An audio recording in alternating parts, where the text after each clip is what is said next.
তো বন্ধুরা, আমি আজকে রান্না করছি কী সেটা তোমাদের সাথে একটুখানি শেয়ার করতে আসলাম।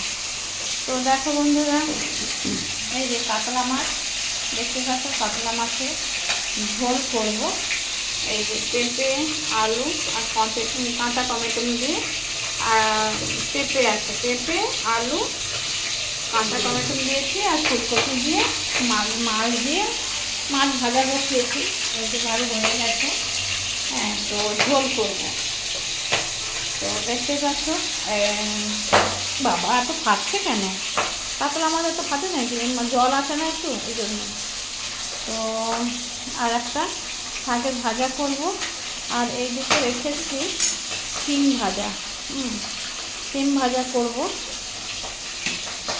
আর যেহেতু ছেলে আসবে, ছেলে খাবে, তো ছেলের জন্য একটা মাছ ভেজে দেবো। হ্যাঁ, টাকা মাছ ভেজে দেবো। তো দেখতেই পাচ্ছ বন্ধুরা, এই যে মশলাতে পেশাই করব। এর মধ্যে দিয়েছি এই যে লঙ্কা দিয়েছে, আর একটু রসুন দেবো। এত রসুন দেবো না, আর এত পেঁয়াজও দেবো না।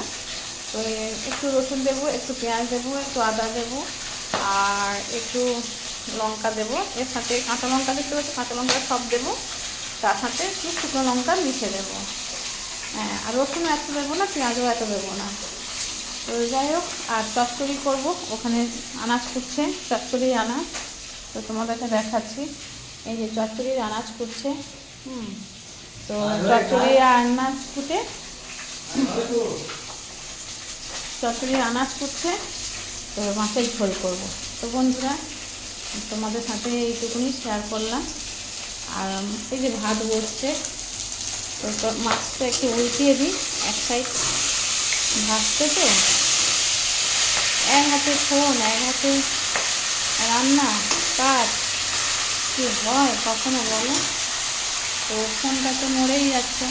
তো যাই হোক, কিছু করার নেই, কষ্ট করলে কিছু করতেই হবে, নাহলে কষ্টের ফল পাওয়া যাবে না। তো বন্ধুরা, ঠিক আছে, রাখছি এখন। তোমরা সবাই ভালো থাকবে, সুস্থ থাকবে। আবার পরের ভিডিওতে আসবো। টাটা।